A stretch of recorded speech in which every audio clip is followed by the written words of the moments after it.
first when we started, I started with N-rated. We had bad chemistry because we didn't play so much together, but now it's getting better and better. It's like me and Nif, you can compare it. We're really close and we think alike. It doesn't take much, like with Nif it was like maybe 1 month, 2 months, but after that you kind of get used to each other, and then you just have to, each patch you have to find each other again. It's not like you can just build it over 3 years, you have to each patch, you have to rediscover your synergy. Welcome back everyone, we're about to kick off week 5 of the European LCS, and what a game to start as SK Gaming take on Fnatic. Now SK went back to struggling last week, and in that single game that they had to play, they once again found themselves playing from behind. And once again, they were, experimenting with 3 new picks. They had the Wukong jungle, we had the Lulu in the mid lane, and we had the Graves, and all was, mixed success. And that gives me a feeling that they're not, confident enough on these champions yet. We have seen them in the past, though, also trying out these kind of new picks. We had the Galio support, Blitzcrank support, and also the Galio support. It was kind of the same deal with kind of mixed success. Mixed success, something that they're going to want to really improve on in the future. They have to improve on it, but they also have to improve on the whole game plan, because the game they played last week, they looked like a team without a plan at all. They had like this hard engage combo, but they didn't use it before it was way too late. They had options through the early mid game, but they didn't use it. They just waited for Candy Panda to get farmed so he could try and carry the team. And Fnatic started the season looking absolutely unstoppable. We all know that they went 7 for 0, but they're a bad run right now. 0 for 3 in their last matches. And I have to ask you, what has changed with them, Difficial? Well, one of the difference between the 7-0 Fnatic and the 7-3 Fnatic is the fact the playstyle is a lot more passive. The picks, the mentality, everything is way more passive, and this forces Fnatic to play more risky later in the game when they have to try and make a comeback. And Reckless also stopped playing Jinx, which he had a 100% win rate with. And he doesn't seem to really have that same impact among other champions. What happened there? Why the change? Reckless, he turned away from the Jinx, and it made the whole bot lane a lot more passive. It made it a lot harder for him to win the lane, but according to himself, Jinx simply isn't working anymore for him. He explained to me how Jinx only works against teams where they have a combo that they simply can't get to you. Like in week 1, Fnatic played against the Shyvana and Mundo combo a few times, and they can't get to Jinx. You can stand from distance, you can just shoot a wave, and he can pick it every game, and he can win the lane. But what does it matter if he just dies in every single team fight? It will never be worth it. And this is also, according to him, the reason we don't see Jinx in Korea. Well, their lanes for me have also struggled in those 3 losses. Do you think we can highlight a single role for Fnatic that's underperforming? First off, I think Fnatic losing isn't due to one person. It's the team, simply. The lanes, they're not winning anymore, and Cyanide, he isn't having the impact he needs.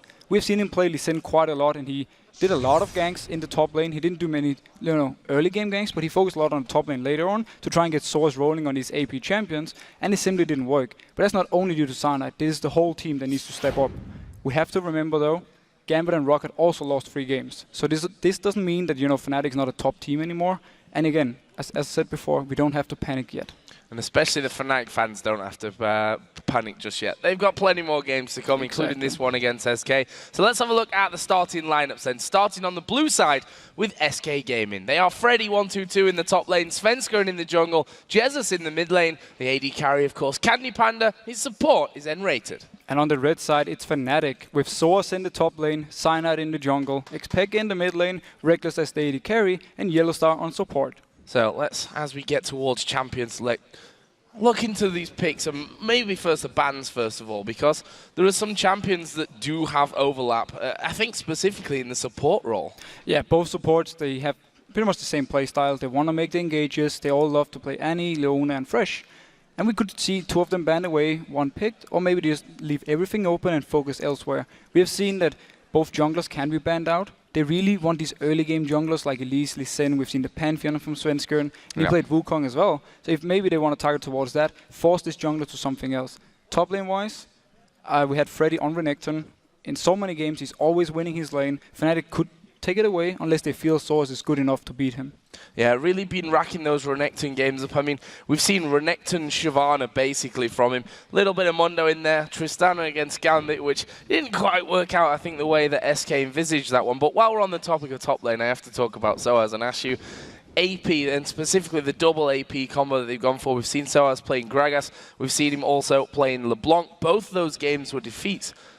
Is it possible that we could see him return to that, or is he done with that phase for now? Well, the hard thing about that one is, do they either go back to what worked for them when they win the 7-0, where he played, was it, Dr. Mundo, he played Renekton, he played these standard picks? Or does he believe in himself, saying, AP picks, they were not the reason we lost, they are still very good, so I'm going to fall back on this. We can see something like Alessandra maybe can pop back up, or whatever he has in mind. So I'm not sure if you want to completely give away or stop playing the AP champs, because this is Source. We know he loved to play a lot of different things. He's the guy who started playing top lane as well. So we never really know. I suppose the good thing as well, if you look at it from SK's side of things, that they can almost use one ban to hit two people with that, because they can take Gragas that stops Peke having it that stops. Also Soaz having it. The same for LeBlanc, another champion which both players have played and can play very well. That's the thing. And at the same time though, this means if Gragas is left open, Fnatic can early pick it, and you really don't know where it goes. So it kind of goes both ways. But in general, the Gragas for Picker was the one he was dominating the lane on. The last 3 games, he's not been doing too well. Except for maybe, he did really out-farm in the last one where he had the 6, and he just, I think it was 100 CS up. But it wasn't enough to really have an impact on the map, simply because K6 from Rocket side were just killing him afterwards and just started killing everyone. So I would actually like to see Picker maybe go on something like a LeBlanc, if it's not banned away. It's been banned a few times against Fnatic. So I can see this as a potential ban for SK, but if it's open and he goes for this, I really want to see him with early aggression. I want to see Sana staying around him in the mid lane, and they get things going. And then the rest of the lanes can win from there. So what about his opposite number here, Jesus, who had some big shoes to fill? He's, I think in some games, surpassed the level that we saw from Ocelot last year. In some games, he's not just had his mark on it, but he said himself in an interview that he wasn't feeling confident. He was almost scared to make plays because he didn't want the whole backlash of the community, basically, on him, and to throw games away for his team that they were not necessarily leading, but still had a chance to win, of course. Now, we've seen him as well prefer these more farm-heavy champions. Yeah, but they're also the more safe ones. So if he felt a little bit insecure in himself, you fall back on these, you just farm your lane, and you're happy with either out-farming or going even in farm. Yeah. Now that he's playing more confident, I can actually see him try to go for something else. He played LeBlanc once. He won the laning phase and the early game with it. But once they got to the team fights, he didn't really know what to do, and he constantly went for the wrong targets.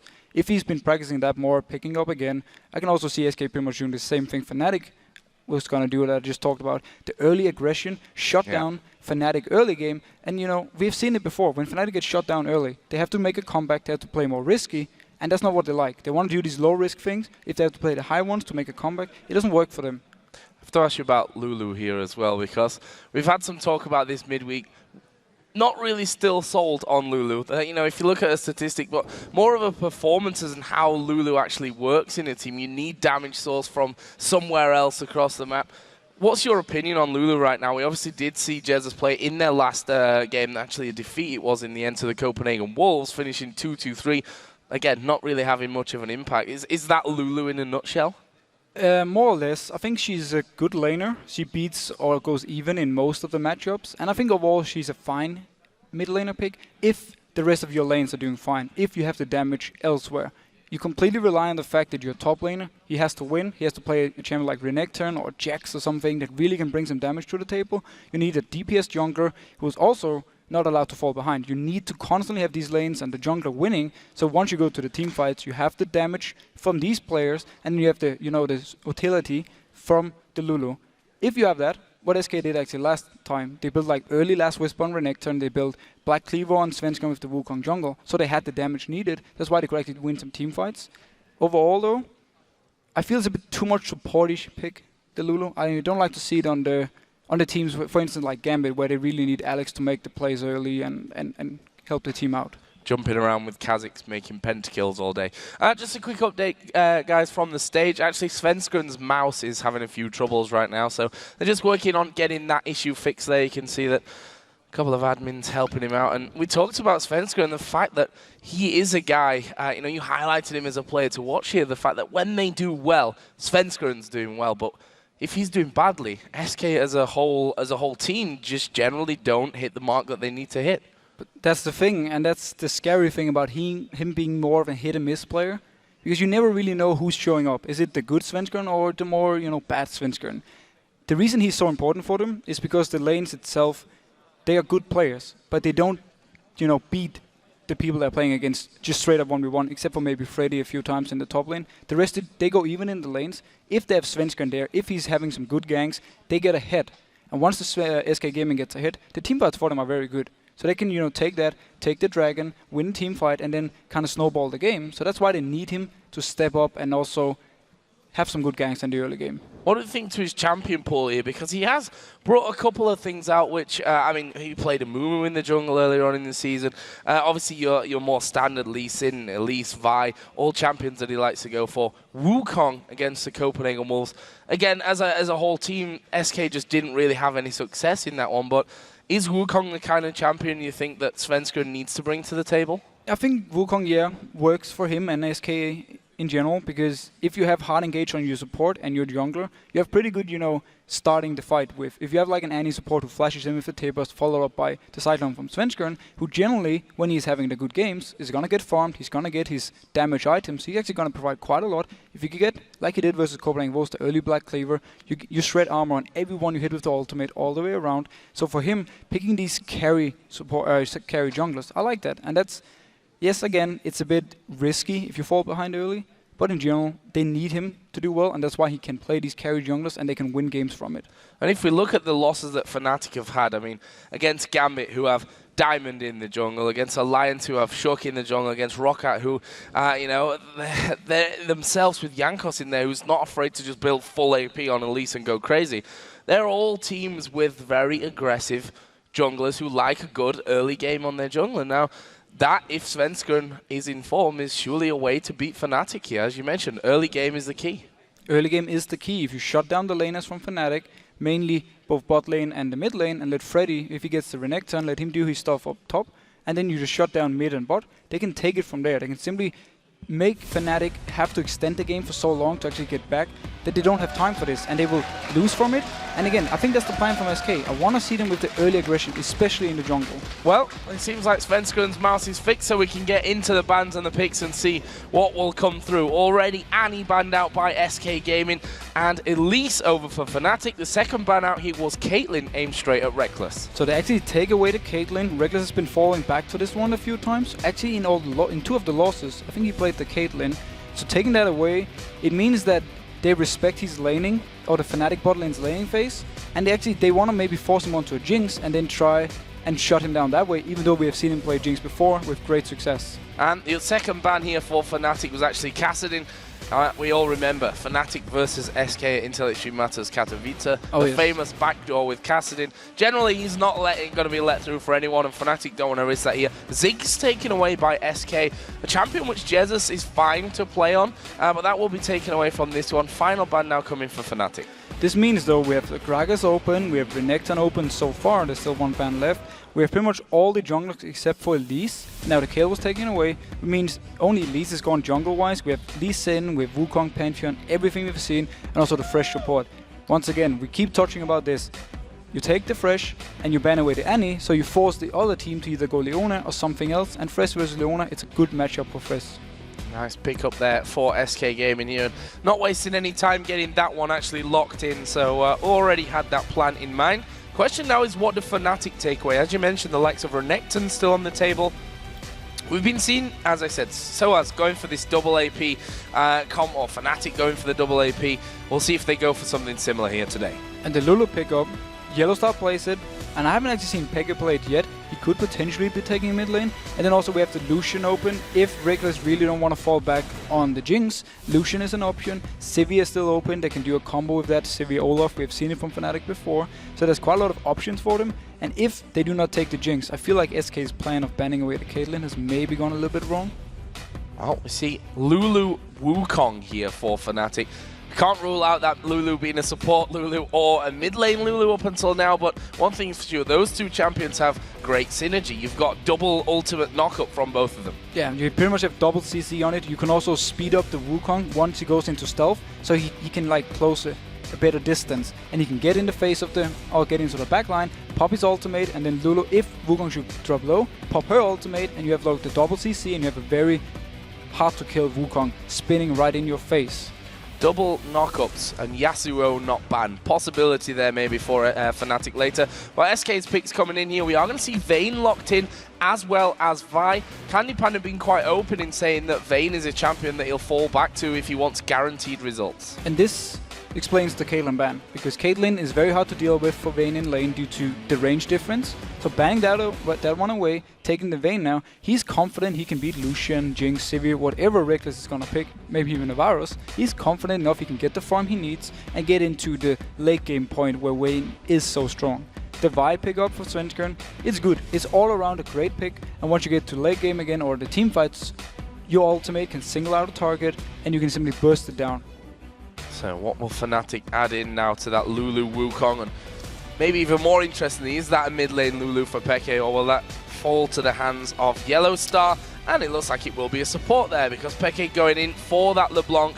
Again, a champion which we've said you have to be careful on. You know, players that love this assassin type, that love to catch people out, Peke one of them, you always have to be careful if you give that over to him. Yeah, you always have to be careful, because if he gets ahead early, gets an early DFG, he can start roaming around the map and just punish people everywhere. We've seen it so many times happen so far in the LCS, also in NA.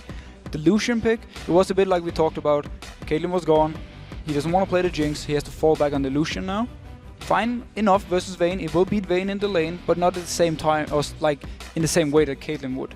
I like the fact it's Lulu support though, because it's a very heavy poke lane from Fnatic here. It's very good versus the short range from Vayne. They can constantly harass her if she goes for CS, and at the same time they can push the lane early, get an early lead, and then you maybe shove them into the turret.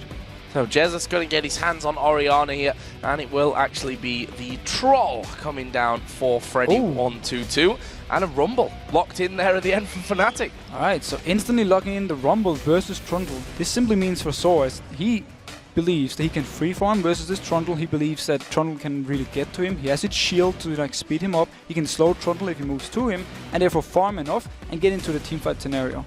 Notice how Fnatic here, if they can manage to land a combo with Wukong ultimate, Lulu ultimate, and then have the Rumble ultimate hitting onto the people being knocked up, that is a lot of damage, and a lot of people will drop low, so Peke can come in from the side and pick up the kills he needs. On the other side with SK, picking up Orianna versus LeBlanc, it's a very smart pick. You can get a few early ranks in your shield, you can go for the earlier fiends, and you have the magic resist and shield you need to survive LeBlanc burst and just farm and harass her as much as possible.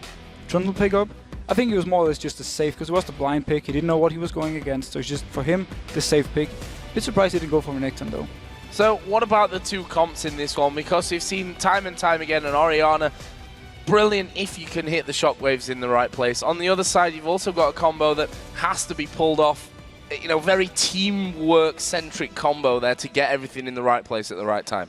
The thing with the SK combo just hit me with the Trundle pick is the fact that whoever runs into the face of Candy Panda can get the ultimate from Trundle, lose a lot of the stats, and then Candy Panda can pick up a fairly easy and fast kill. So they're more or less running a, we want to protect our Vayne as much as possible, and the way we do that is by having the pillar, we have the Orianna ultimate, we have the Wukong one to knock up people around, and just let Candy Panda stay in the back and hammer away as much as possible. If SK can manage to do this properly in the fights, I actually see Candy Panda having a big game. Well, as we get this match underway, let's see who you guys at home predicted to win. According to LOLesports.com, 89% of you picked Fnatic for the win. Wow. Wow. Well, they have lost 3 games in a row, but if they have to bounce back, this is the game for them. They've now lost to United, Rocket, Gambit, and Alliance. So SK Gaming is the team they need to be to really show that Fnatic is still this top team. Well, here we go then. We're getting into game. It's El Clasico. SK versus Fnatic here. As we've said time and time again, Fnatic with a perfect start to the season that they lost track of, losing their previous 3 games coming into this one. If there's a classic one to bounce back with, it probably would be a win over SK Gaming, but we'll find out about that one right now. Both teams getting settled into early positions, pretty standard by the looks of it from level 1. The only difference I see from normal is the fact that Peke is starting with a sweeping lens, simply to be able to roam around on the map whenever needed, or to remove the ward that Jesse is going to throw down, so Sana can come in, get an early kill for Peke, and get him snowballing that way. So it works kind of both ways. So let's see then where those wards start to come down here in the next few moments. See that Freddy and Svenskeren actually waited in, and SK have traditionally been putting a ward inside. In fact, most teams have been putting a ward in that one. We've seen so many of them put down and then cleared straight out by the opposition. Obviously, SK don't have that luxury at this point. They have no sweeping lens on their side. So we'll see who will almost get the first blow of the game, if you like, once that comes in. And Rated just saw up Yellow start into the Death Bush himself, and Jesus is now moving on towards that bottom side. So it looks like we're going to be seeing some swapping in the lanes. Yeah, so they want to go top. They want to try and shut down the Rumble by simply, 2v1ing him, denying him as much CS as possible early. Trundle is very good at 1v2 CSing under the turret. He has his Q to help him out, get the extra, damage he needs in the start to get the CS. So a blue buff start for Svenskeren, and will have the help of his duo lane. Always nice to have that as they sort that one out. And we can see already that Fnatic going to be pushing and actually retaliating with this one, sending their AD carry and support into that top lane. Nicely worked out, and figuring that SK were gonna do this swap, and it's the right call. Yeah, they completely predicted the swap from SK. They want to have their dual lane versus this lane. They want to harass us as much as possible early and make sure she can get an easy early game and get the farm she needs. And we can see that Yellow start already doing good amounts of damage here over on towards N-Rated, using Lulu to keep him at distance as Reckless and Candy Panda here having a good exchange. And actually the Ignite goes down on towards N-Rated. That is very, very aggressive stuff from Yellow Star. They want to really force him out early. That's the thing. They really want to make sure that they can punish Candy Panda and N-Rated for picking a weak early lane and just constantly push them down, as we actually see a pause coming in. Bit of a pause just to keep things up, and looks like it could be Svenskeren here again, who apparently has an issue with his sound now. That can sometimes happen to you. You figure out, oh, my mouse is having a few problems here, and then you forget, I might need sound as well. I should probably check that one out. But we got the guys working on that one, and hopefully Svenskeren will be able to get back underway. So with this lane swap coming in, with that very early aggression from Fnatic, I mean, it's an early stage to say, have they got an advantage from being able to predict that? Yeah, I feel the fact they could predict it, get up there, and we have seen him already in the start, forcing the potion out of N-Rated and constantly harassing them. N-Rated, he's down to 30% HP. He can't help Candy Panda if something should happen. So just by the fact they predicted the lane swap and can now try and deny Vayne some CS so she's not getting this free 1v2 lane, is actually very smart, and it's a very big deal for Fnatic. I think I noticed though, if we look at Jesse's, he's not running barrier this time. Normally when you see the Orianna LeBlanc matchup, you have the barrier plus the shield from the Orianna to survive the burst. He's just going full man mode with Ignite, and he's actually, I think, looking to pick up some kills. That's interesting. That's a very different Jesus to what we are used to. I keep going back to it. The interview that he had at the end of week 2, I believe it was, where SK picked up a good couple of wins. He said, I was scared of making plays. I was scared of maybe being as aggressive as I should have been because I was just quite frankly too scared to do that in case I get the backlash, whether that's from my teammates, from the community, from everyone watching. That now I was scared to do anything really that was above my limits and think outside of the box almost. But if they let him have that freedom, if he feels comfortable now to do that, it could be scary. And he doesn't have a reason to be scared at all, because he's been playing so stable. I haven't actually seen him have a completely bad game or doing bad moves. However, look here in the game again. The bot lane from SK hit level 2 early, so now they can put some pressure on Fnatic. That is a huge deal for them. Nicely done, and we'll see how much they can force Reckless and Yellow Star back from this one. We see that Yellow Star already trying to gain full control over that brush in the top side. Meanwhile, Cyanide doing his red buff, and we also saw for a brief moment Svenskeren already done his red down on the golems right now. So that actually leaves us with, with these lane swaps coming in from both sides of things, Cyanide headed up towards the top. This could be the first bit of action. That's the thing, you want to help them punish Candy Panda for picking this Vayne. I'm not sure if he got actually spotted out, but he's backing out. Oh, there was a ping from SK. I think they spot him. And now in the bot lane. Yeah, they're going down towards Soaz. The pillar already going in. The flash actually won't be able to dodge the vault breaker, but Svenskeren, because he was then behind him in that position, couldn't follow through. It's a nice flash, but Soaz now obviously doesn't have one for future ganks. Yeah, the flash is gone, and the issue with Rumble is often that he pushes the lane if you want to farm with his Q. So it can be very hard for him. We see already the lane pushing towards Freddy. He might actually be zoned away from this if Svenskeren stays around or just shows. See where Svenskeren goes. Right now he's headed back towards mid lane net with the Wraiths, and we can see that Soaz just diving straight into that brush, keeping as much distance as he possibly can from the river. This mid lane, both of them up to level 4 right now, 22 to 25 CS, so Peke got a slight advantage with that one, but basically those minions going to even out unless they end up missing some of them, which I doubt at this point. Top lane, oh, actually good damage coming in there. Chain is actually going to go off, and there is a stun on towards Jesus, but again, he should be feeling decently safe as long as he's that close to his turret, I think. Yeah, as long as he's there, there's not really a chance for Pega to kill him. He also has the shield. Didn't use it here before to actually take some of the damage away. But oh, the hook on Yellow Star. Hook onto Yellow Star, but I'm not sure they want to follow it up. The problem is that Enrated again, that Candy Panda in this scenario had taken a bit of damage. Meanwhile, down, let's stay at the top because Svenskron's coming into that one. We also have Cyanide down in the bottom lane waiting for things, but Svenskron going to come in from this one, and they've spotted him very, very late. There is a flash from Yellow Star. Vaultbreaker would have connected, and again, flashes down, but they're safe for now. Yeah, flashes are down, and this is the early game aggression Svenskron we like to see. He's been doing 2 ganks now, forcing 2 flashes. Once again, the lanes for Fnatic are shopping up, and it makes it very hard for them to move forward because they know Svenskron could still be nearby. He did recall, but if he had stayed, he could try and set up another kill. As I mentioned before, we did see Cyanide venturing down towards that bottom lane, I think just to maybe help out there, thinking that Svenskron might come back in towards Soaz's lane. Obviously though, as he saw him top, decided to just recall and get back into the jungle. Exactly, it's simply to say to Soaz, you know, you need to shove this lane out so you can actually get back in bar and reset the whole lane, so I'm here to help you if something should happen. And the second he spotted Svenskron, he recalled, and you know, Soaz got to recall as well, bought his items, and he's now back in the lane. Got himself an amp tome and boots in there, and those boots probably even more important now than they would be in the normal course of things, with his flash already being burnt thanks to that gank earlier on by Svenskron, who is still hovering over that bottom side of the map. The problem with this mid lane, you'd love to kill Peke earlier on, but he's LeBlanc and he's not very easy to kill. No, this seems to more be of a counter gank from Svenskron if Sana should be coming in, because you can kill him as a level 4 Vi versus a LeBlanc. He can jump away fairly easy, and he also has his flash, and there's no CC bringing in for either Vi or the Orianna. Yep, Cyanide was still waiting in there. Svenskron has already backed away, gone back onto his Wraith camp, but that leaves Cyanide waiting in the brush on this top side. Orianna obviously going to be a little bit less safe there, but quite frankly does have flash available, also up to level 6 now, so Shockwave is there if he needs to use it even defensively. And we have to touch on 2 things here so far for SK's early game.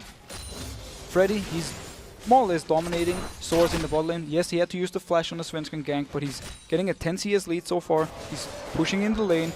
Top lane wise, once Reckless pick up all this, he's gonna be ahead in CS, but Candy Pan is actually doing fairly well early game, and he's doing at least well enough for the matchup he's in. If he can get some of the items he needs early, maybe an early play of the Rune King, he will be very scary to deal with.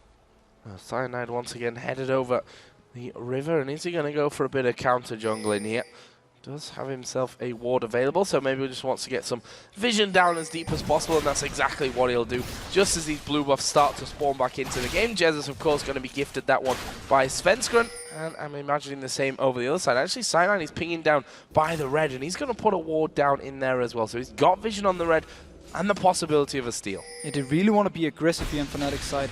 Pege has hit his level 7, so he has his ultimate, and he can do a lot of damage, and with the ward here, they're actually going to spot Svenskron coming in. No, just walks away, get the big raise for Cyanide, he's happy with that.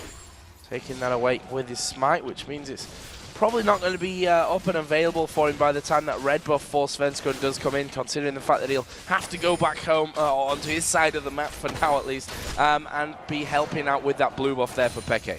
And now one thing we need to keep an eye on in this game is how Cyanide is going to build the Wukong. He's pretty much the only tank option for Fnatic, because obviously the Rumble, he will go for an early Leandris and then into maybe a Rylite, so he's not going to be too tanky. He's pretty much only Cyanide. If he goes full damage, Fnatic is just going for an all-in combo. And we can see already that the Spectre's Cowl has come down for Freddy 122, so he's already basically going to be mitigating most of Soaz's damage at this early stage of the game. There is that blue buff finally given over towards Peke. He's now at level 7 as well, and he's leading quite nicely in the CS, 77 to 65 in this mid lane against Jesus. Yeah, he's having a lot of pressure, and he's actually been pushing down the Orianna pretty much the entire game. That's also why Cyanide could walk into the jungle of SK, put down the deep wards, because he knew that Peke was nearby if something should happen, and he could easily move there.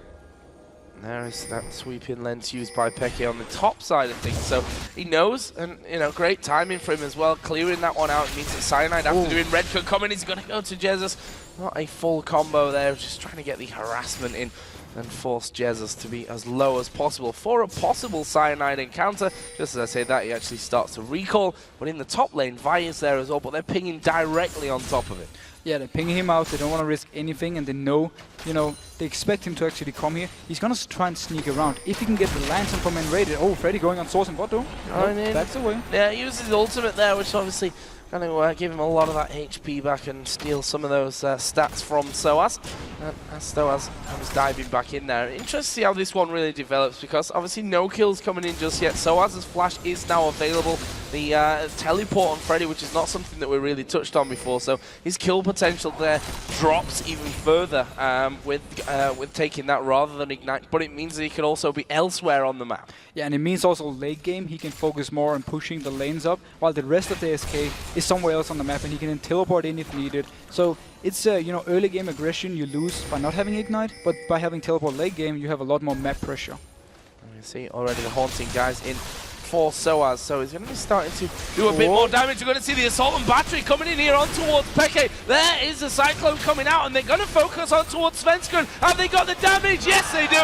First Blood X Peke, brilliantly done. And Cyanide, he managed to come in from the side. He was completely unspotted by SK, and he just went in, and he managed to get the kill here on Peke, who's already having some early magic damage. He's gonna have a DFG very soon. If they can pick up this dragon, which they should be able to, fairly uncontested, also due to Soaz shoving out the bot lane with his ultimate. Yeah, and the fact is the duo's up in the top lane, so that's one man extra that they're gonna have over them. Interesting statistic coming in there. Fnatic's average first blood time around about the 5-minute mark. Oh, Peke catching Jesus out here. The shield coming out in the last second, but Peke feeling very confident. They're gonna take down that dragon, and that is a Fnatic that's looking very confident, almost a different Fnatic to what we saw last week. Yeah, so much early aggression, and this is the LeBlanc who's been banned away a few times versus Peke. He's showing why. He's pretty much dominating his lane, and due to the first blood he got now, once he picks up the DFG, I expect to see him constantly roam around the map and try and set up kills. Now, yellow start and then rated.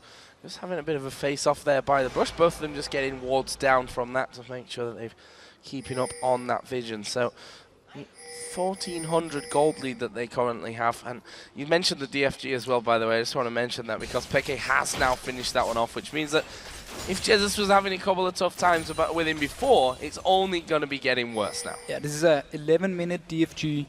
Nobody here has the magic resist to survive. Maybe Freddy, who's picked up the Spirit Visage, but the rest of the team from SK have no chance of surviving the burst now from Peke. And he's headed down. Sweeping lens being pulled out once again, and that will get rid of the ward from the Death Brush. Okay, gets one down of his own there. So he's got good vision control on the bottom side. Actually, even on the top side of his jungle, he's fairly safe from Svenskeren at this point. Yeah, he's fairly safe. You know, he has his jumps as well. And one thing we have to touch on, we talked about how Freddy was winning the lane before. Soaz actually catched up. He's now even or slightly ahead in CS, and he picked up some very early magic penetration to try and shut down the Spirit Visage here from Freddy. We'll see how that one works out. They continue to go head to head, and we can see the yellow star here with that ancient coin coming in. Candy Panda going low, has to use the barrier, but here comes Svenskeren as well. Cyanide now coming in from the side. There's the ultimate coming out. Svenskeren goes down. Reckless picks that one up, and Rated had to flash. That's a good play, but is he going to get him away from it? Cyanide putting down lots of damage to double kill. Max range there, and now Peke comes in. Candy Panda's dead. What a whitewash fight for Fnatic. And credit to Cyanide again. He's there for the counter gank. He's predicting every move Svenskeren is making on the map. And whenever Svenskeren goes in, Cyanide comes in with his ultimate, pops it, and gets the kill on Svenskeren and more. Fnatic is just dominating right now. And a blue buff as well. Like, they literally got everything that they could have possibly got on that top side of the map there. Well, without the turret, but that may well just go down. In fact, I say may well, it will go down with Cyanide now joining in. There's no way that one is going to survive. First turret goes over to Fnatic, and look at how the gold has jumped just from that little encounter there. It's now 4,000 almost the difference. And look who's having the kills from Fnatic. Your AD carry and your AP carry both have 2 kills. Everyone has the dragon, they have the turret. Everything for Fnatic is going pretty much perfect. And again, we gotta give credit to the Cyanide. We said beforehand he didn't have really the impact needed in early game. This time around he's been so important. Being in the right place at the right time. I think that's a very important one from this one. It's Peke going in towards Svenskeren there. He is out of mana here. I'm not sure he'll get away. There's a shockwave from Jesus. And he takes out. That was a little bit overconfident for me. It looked like Peke didn't realize how low he was on mana. Yeah, exactly. I actually don't think he noticed his mana before he went in, and he realized, oh, I can't even do my combo. I don't have enough damage, and now I'm dead. Now he's dead, and now the turret's dead in that top lane as well. Nice little comeback play from SK there, giving the kill over on towards Jesus, who we saw his Shockwave not doing masses of damage at this point, but going in for that Athene's early on will probably always give you that one anyway. Meanwhile, Soaz comes back into lane. He has now fallen again a little bit behind Freddy, but he's got a wave to work with. Oh, they're going to hook Reckless. He's caught completely out, stunned against the wall. Rayton picks up the kill. Could have done with that going over to Candy Panda, but a kill's a kill. But mind games by SK here. Once they took down the turret, Candy Panda took the lantern out. They walked completely out of vision from Fnatic side, and instead of recalling like most people, they walked around. Oh, Svensson going on Yellow Star. Yeah, going to catch Yellow Star here as well. The hook didn't quite have the range though. Yellow Star actually deciding to flash away from that one. That was again dangerous play by Yellow Star, moving in to get that ward in position. SK looking like they're quite happy with how that one's gone from them, and they're going to be recalling back out of there. But you know, that kill going over on towards Enrated, you'd want to have it on the Vayne, but it's still going to help Enrated go further. He just picked up a Sightstone. Yeah, he's getting a Sightstone now for some good early vision. Of course, you want to have it on the Vayne, but he's already picked up his own Blade of the Rune King now. So he's actually getting strong. We're only at the 15-minute mark. He's starting to hit the point where he wants to, or he's able to 1v1 most people. Not Peke though. He will die very fast to the burst. And look at that gold I just mentioned after that those kills in the top lane with the turret as well. 4,000 gold pretty much was the difference. And that has now come all the way back to just 1,000 gold. So that just shows you what SK have managed to plow back from that one. Freddy and Soaz in this bottom lane, they're at that point where they shouldn't really kill each other. Someone like Svensson could change that though. He is spotted by a ward, and we also see Cyanide once again moving around. They want Svensson to go for this one. Candy Panda and Invaders is joining the fight. There are 3 people from Fnatic and 4 from SK. Svensson, will he go in? He is gonna, no, not quite. Puts the pillar down. I thought he might be expecting to go in there with the assault and battery, but it looks like SK just want the turret. There is the equalizer actually going down, and Rayton takes a lot of damage from that one. And actually, Fnatic might think about having to go from this. They have Cyanide there, who does have his ultimate available, but they don't have Lucian, they don't have LeBlanc. If one of them comes down, which actually he's doing right now, Reckless, that could change it. Yeah, Reckless has been running all the way from the top lane down to the bottom lane as soon as he spotted the people from SK. The use of ultimate from Source before cleared the wave, but it is gone now. So Reckless is coming in, he needs to be able to wave clear this, and SK needs to be careful they don't get engaged on. And wise enough to back off. Yeah, and we've got Dragon coming up here in less than 10 seconds as well. So SK actually in prime position from that one as he going towards Freddy. He's going to get changed up. There's the ultimate coming out. There is the culling from the side as well. Wild Growth will save Freddy for now. They pick off the kill. There's in fact a double coming out from Jesus. And Peke not safe at this point. They'll keep chasing in from him on that one. It's Jesus that went after him. Peke did manage to get off, but SK are going to take themselves the second Dragon of the game. They now go ahead in gold. And this was a wrong move by Fnatic. There was no Rumble ultimate on Source, and also the guy that catched out was the Trundle, the tankiest member on SK. So the fact that Cyanide used his ultimate there, Peke used his burst without killing him, meant that once SK came in, they could pick up the kills that they need, and also pick up the Dragon. So now, SK are in the lead. We talked about SK being behind in games, fighting back from behind, and honestly, when you see those 3 kills coming at top, the tower go, the blue buff taken away, it's quite easy, I think, to lose faith in a team at that point. But SK have shown that, you know, okay, we lost out big time there, but it was just a minor glitch. We can pull these kills off, we can get the next Dragon, we can bring the turrets back. Now they find themselves in the lead. And we have to remember though, the Dragon gives less gold in the early game, so snowballing is generally harder. And made it from, oh, coming in from here. Yeah, they actually, Candy Panda went in there to stun them back. Oh, it's a great lantern. Tumbles off towards it and gets away, and that's the beauty of the Thresh, you know. You think you've got him caught out there, but well, Lantern back to safety is all good. Fnatic might try and have this turret now, though. They did get the flash and raided, and also, well, Source did use his ultimate, so he's gonna recall now, return to the top lane, and pick up the farm he can. Candy Panda, he's just waiting around here.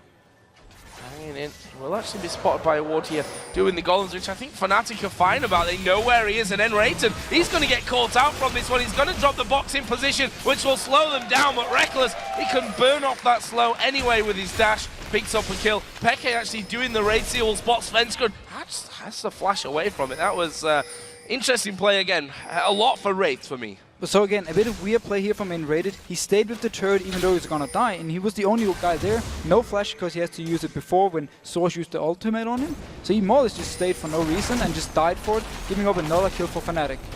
Now Soaz taking a bit of pressure on that top lane from Freddy. Spirit Visage in there, and actually he's going to be going up towards that Tiamat here pretty soon. So going to be putting down a lot of pressure and pushing those waves very, very quickly. We'll see how Soaz and the rest of Fnatic actually handle that one. I think the danger is there for Freddy is that the turret's not behind him in that top lane, wouldn't be behind him in the bottom lane either, so he needs to just watch out a little bit in terms of how far he pushes up the map if they don't have the vision. He is the guy though who can do the split pushing. He's the tankiest member, and he got his Tiamat, so he can just constantly shove the waves in. He's gonna go into the Hydra, and he's actually gonna get quite a lot of upfront damage if he catches onto a target. Source on the other hand, he just want to farm, he want to get his items he needs, and then he want to go into the team fight. And this time, when Fnatic is going to fight, they want to have all the ultimates ready and not only hit the Cyclone from Cyanide onto Trundle. Let's take a look at some items now from this one as well. A 3-0 Jesus, who looked like he was having a few problems in the earlier stage of the game. Now has that death cap complete. He's gone ahead in CS. They're going to take down that middle turret as well. So he's looking very, very good. We see the Brutalizer there for Vice. Svenskun got a lot of damage of his own coming out. And the Tiamat, which I was talking about earlier, now finished off for Freddy. Yeah, but basically what SK is doing now is they punish Fnatic every time they do, a wrong rotation on the map. Sana this time, he went bot lane because he thought he could set something up. It left the mid lane open, Peke wasn't there to defend it, so SK quickly moved in with 3 people, took it, and that's just an easy free tower. And this is what you need to do to punish Fnatic. You need to make sure you set them behind, and SK, despite the bad early game, is doing such a good job at coming back. So it's going to be interesting to see how Reckless, of all the AD carries, we touched on it in our news section at the start of the show, that the AD carries have almost no faith in themselves to be able to carry at this point. And Cyanide will save that thought because he's going in on towards Freddy. He's got Soaz for company as well, but how much damage does Freddy take? Not really much. There's the pillar. Assault and Battery goes down on towards Cyanide as well. He's super squishy, and Svenskun finishes him off. I'm not sure that Soaz will be able to escape. There was a shockwave from the back. It's a double kill for Svenskun on Vine. And once again, we see the fights going on, and this time around, Cyanide, he flashed with the Vi ultimate on him instead of waiting for, his knock-up and then flashing away. It meant that Svenskun could just follow him all the way around and get a lot of damage on him. And due to Freddy, who was actually having quite a lot of damage with this Tiamat early, they could win the 2v2 so easy against the Rumble and the Wukong. And Fnatic, they seem a little bit without a plan right now. We saw them pushing up to the top lane, scared of losing that inner turret. And all SK have done is come back towards middle. Yellow Star the only one there to defend. That is a turret for SK Gaming with no reply from Fnatic. And Fnatic clearly doesn't like this, let's run everywhere on the map, everyone, they need these more scheduled lanes where then Peke can push out his lane and then roam around and do something, or Sana can try and set up the counter gank. This time around though, SK is just moving around the map all the time. They punish Fnatic every single time they have the chance. This time around they got the kills, and then they took another mid turret from Fnatic. Ravenous Hydra is done now for Freddy, and we talked about just finishing the tier. He's like, well, we got a couple of turrets after that, and kills came in as well. I can afford that at this point. We've got less than a minute to Dragon. This could be interesting, though. Candy Panda down on the bottom lane. He's not going to get away from Peke here. Does some good damage, or is he actually using the barrier and the flash? Gets away from the Colin. Wild Growth came down on towards Peke there. That was pretty close stuff. And that was a nice roam though by Peke. And here we had the scenario where he was mid lane and he spotted someone in the bot lane from SK, and he roamed down there, took the kill. It's a little bit too early. Candy Panda should be able to return for the Dragon and make a 5v5 scenario. He won't have his ultimate ready though, and Peke will. Reckless actually trying to keep that bottom lane pushed up, but he's going to get caught out by Svenskun, who's got a hell of a lot of damage at this point. Reckless has got no mana, he can't escape that one, and while it was a good thing maybe to keep the lane that far up with the Dragon, immediately spawning afterwards, he's got caught out there, but they've got no vision in the bottom side of the jungle. That can be expected when that's a situation. Yeah, it's way too risky, especially against a Vi who can, dash in and then pop an ultimate from a long distance, so it's completely overextended by Reckless, and this might mean the Dragon is gone for Fnatic unless Peke can get someone here. Gonna go in towards Jesus, but, well, didn't really commit to that one fully. Saved out on his DFG, didn't go through fully. So 2 out of 3 Dragons now in there for SK Gaming. They've got a 4,000 gold lead over Fnatic. I was going to say all the outer turrets. That's not quite true because the bottom lane still is intact, but you have to feel that that probably isn't going to last too long. Freddy there in the top lane actually might get caught out if he's not careful. There are two men coming up. He's actually having a good chip away at Soaz, but now with Peke coming in, all the damage thrown as well. There's a full combo from Peke. Freddy not dead, and actually almost killing Soaz. Almost getting him down. This shows how tanky and how strong Fred is already. This is one defensive item, the Spirit Visage. Then he has the Hydra. Pega actually messed up his combo there. He used all his damage and then he DFG afterwards. That's why he was almost taking down Soaz, or Freddy almost took down Soaz with him. Low stuff as Yellow Star gets another ward down on the bottom side of the map, and make sure that he's got vision of that tri-bush as well. Svenskeren is still hanging around, and Reckless has been caught out in this bottom lane before. He needs to be a little bit wary of Candy Panda's positioning, especially with Svenskeren charging up, but wisely they back off. This time though, they have a ward in the tri-bush here, so they can spot at least Svenskeren when he's coming somewhat close. If they can keep the lane and not overextend like before, they should be fairly safe. But notice Pega right here. He's going towards this bot lane. This time around, they actually want Reckless to overextend, and then when Svenskeren or Candy Panda is going for him, Pega is there to take the kill. Well, are they going to fall for it though? That's the difference. Henrater just went in there, got a ward in the tri-bush. Peke still waiting, biding his time from that, but SK just not falling for that bait. But look how smart Reckless was actually playing it. Instead of just clearing the wave, he shoved it all the way up, so if someone was close by, Pega would be able to spot them out and go for it. Very experienced play though by Candy Panda. He didn't take any chances, he just recalled as soon as he cleared his wave, and now he's returning down and he's fairly safe. Played it safe there. Actually, both AD carries got the Trinity Force in there. What do we think to that as a second item on Vayne? Second item Vayne, I haven't seen it too much. It gives some more upfront damage due to your Sheen proccing. Oh, we're going on Jesus.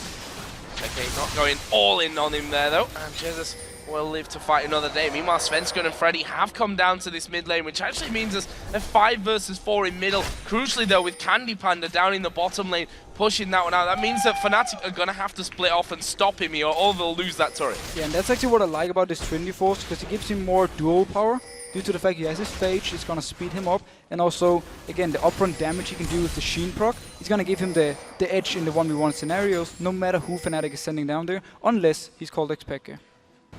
And we have a Banshee's Veil in there as well on Svenskeren, so he's going to avoid, well, it depends what hits him, but it could be a lot of damage as Candy Panda goes in on towards Soaz there. That's slow, not allowing him to really push further through. And Peke again hunting for a bit of a kill as he gets that blue buff and comes down towards bottom. SK is setting up a similar trap though on the top side of the map here. Ooh, Yellow Star. Oh, this could be dangerous. He does throw the ward down. Oh! The speed that he put on himself saved his life there. Yeah, Enready had just backed off a little bit once he actually came in there, so he wasn't in range for the hook, or he didn't spot him in time. But it's funny to see how both teams are playing this pick kind of style, just completely different sides of the map. And this time around though, it might mean Fnatic is going to lose another turret up top. Well, they're pushing in there. We see the recall from Soaz on that top side of the map, and we see Peke also going to be going back. No, they've come off that one. Candy Panda though. He's too smart. Yeah.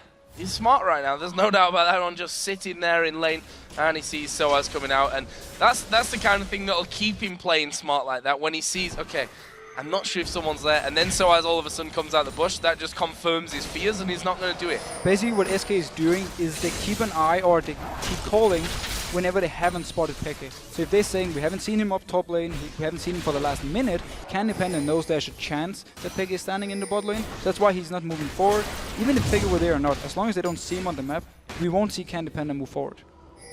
I want to know now how strong SK are going to be at closing out games, because we've seen that they've played from behind quite a lot in some of their wins as well, even played from behind where they've been able to come back. But how are they going to do this one? How are they going to play this out against a team who's so very experienced in situations like this? A very risky thing, and first thing to it, is the fact that Cyanide actually has been going pretty much full damage so far. He's going to complete his Black Cleaver very soon, so he's going to shred the armor of everyone he's hitting with his ultimate. But he's very squishy. If he goes into this fight and he don't manage to burst down Candy Panda or Jessis, I actually feel Fnatic is in a very bad situation, because there's going to be a very tanky Trundle. We saw him before up top lane in the 1v3 or 1v2 scenario, how long it actually took them to kill him. So Fnatic, they're playing a risky teamfight style.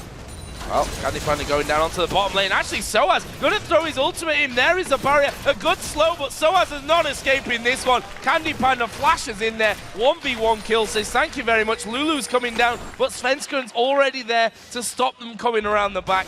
and that's Candy Panda taking a turret, a kill, and getting out. And he got everything he wanted there. The ultimate from Rumble, he simply just tumbled out of it, and then he went straight for Source. He took down the turret. I'm not sure if Source expected the turret to survive a little bit longer, so he had the help from that one in the fight. All in all, though, it's more or less just a free kill for Candy Panda and a turret, and it just signals even more issues for Fnatic. Look at the damage on Freddy. Bad noticing it.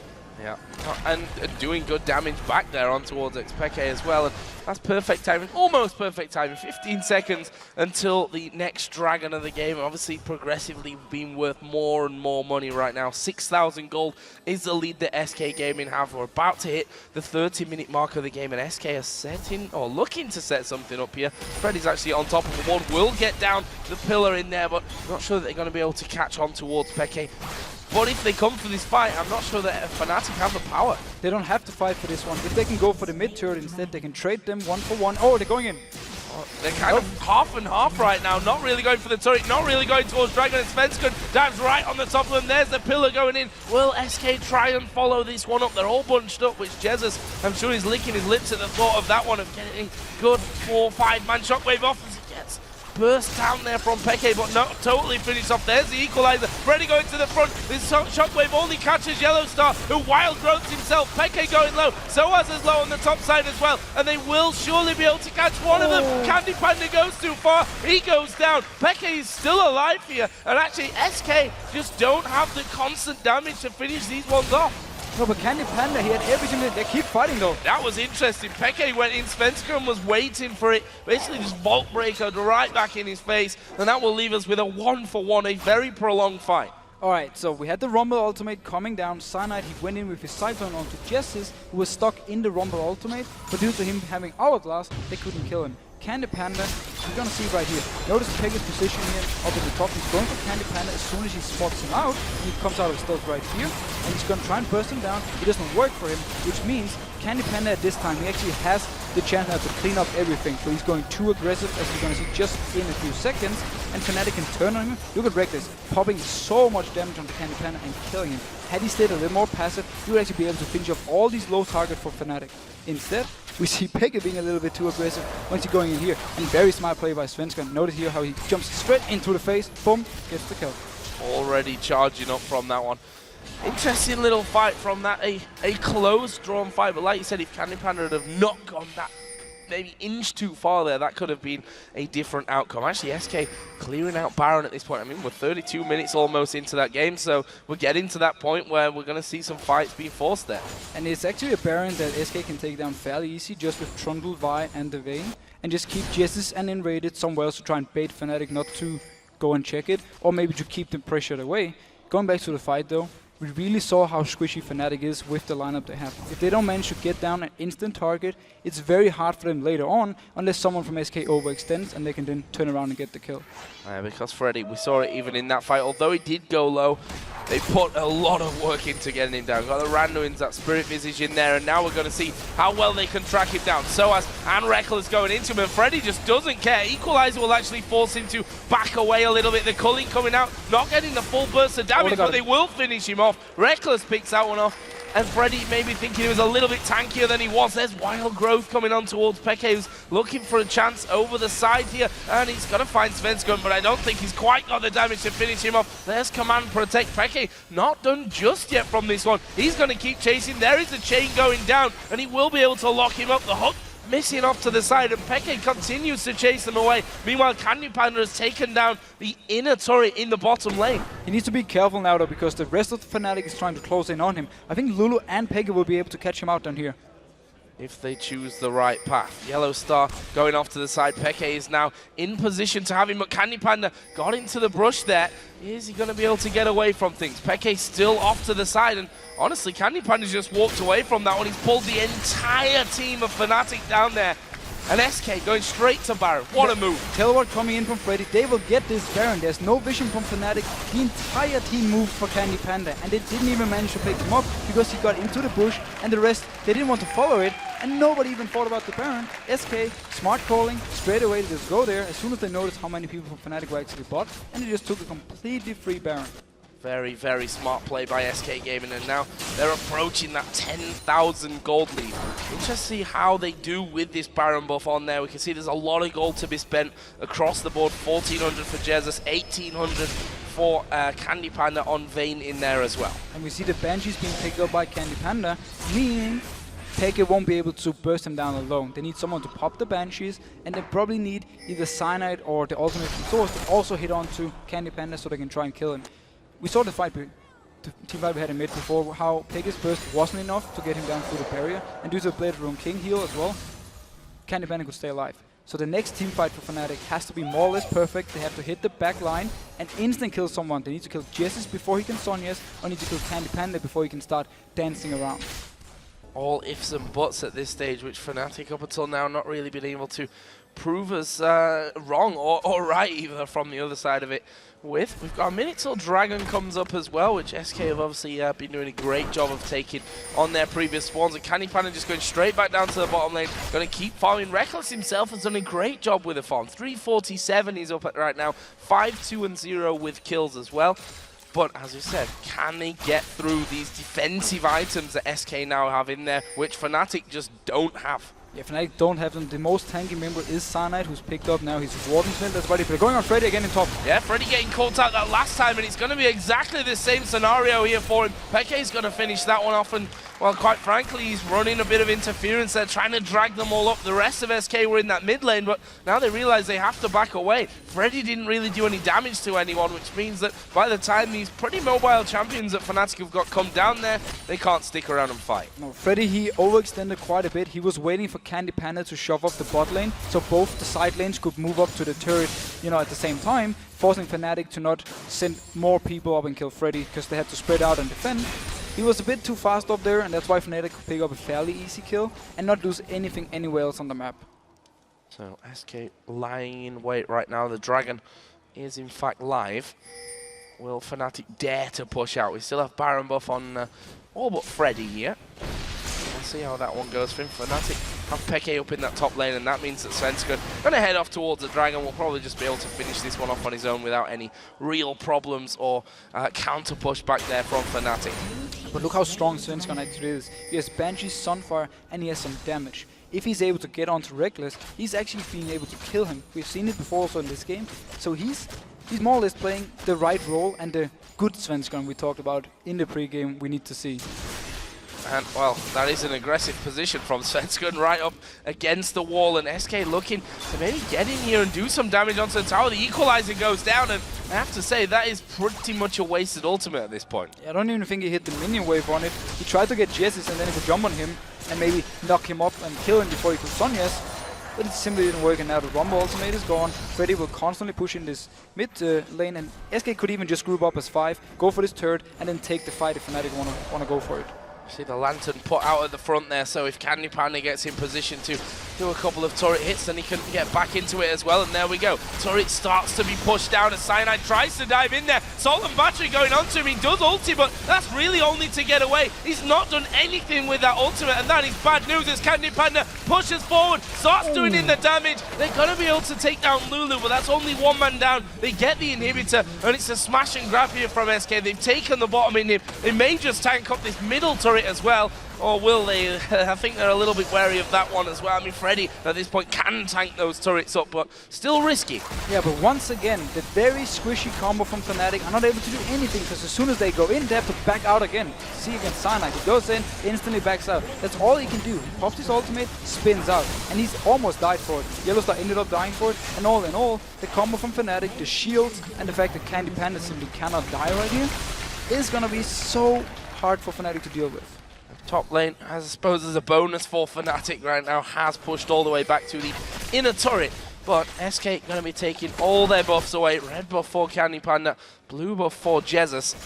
And the Wraiths and everything pretty much from that jungle are going to go back with it. And it's just a matter of time here before SK return to put the pressure down on that top side of the map. Guessing that they got quite a lot of gold to spend right now as well on their shopping spree home. So we'll be seeing even more items. Yeah, look at that. Pretty much all of them over 2,000 gold to spend. And hopefully we just see SK going straight for this top lane now, because the wave will push in with the super minions. They can just go up there, force the entire Fnatic team to move up to try and defend for the last turret, and then take the fight, because they are so strong, they're so far ahead. And Candy Panda, again, we have talked about him, he's only 1-3-5, but the fact that they have to kill him takes so much attention from Fnatic. And then it just leaves Jesse's to stand there, it leaves Svenskjørn and leaves Freddy to just do all the damage in the fights and pick up targets. It was actually Jesse's taking down Yellowstein the last one, so he's also doing a very nice job. And a couple of big items did come in when they did go back to shop there. Banshee's Veil coming out for Enrated on Thresh. There's a Haunting guys being added into the mix of things as well for them. Black Cleaver for Svenskjørn and Bloodthirster for Candy Panda. Another big jump in items for SK Gaming as they do start to finally push that wave in the top lane back. And they're going to be knocking on that inhibited turret with 1 minute to go until the next Baron spawns. And Fnatic they more or less just have to try and all in this team fight, try and get a kill. But who are they actually going to take down? Because the Sonya's on Jesse's, this kind of removes him from being the target, unless they can manage to get some CC on him and then kill him and do that CC. Okay, actually going forward in that one. Wasn't sure if he was going to follow through, but they need Cyanide to get in there and really start that one off and get a wild growth onto him to get a second knock up there onto the SK team. But at this point, we've seen it before, those Banshee's Veils stopping a lot of that from happening. Clearing out wall to your left and right, but SK already starting to go in. There is Cyanide though diving in. They're going to go for it this time. Candy Panda actually down to less than half HP, but they've not been able to go all the way through. They did get one kill on towards Svenskjørn, but is that enough? Oh. There's a Shockwave, gets Yellow Star and Reckless. Reckless did flash away from it, but they're going to lose the tower. Soaz is critically low here as well. It was a 2 for 2, but they still have a lot of damage up front here to take down that final inhib. There is Peke diving in once again. They've hooked him up. Can they finish him? The Ignite ticking away. Should be enough from this one. No! He dashes off to the fountain, gets that last second heal, but the inhibs are all gone.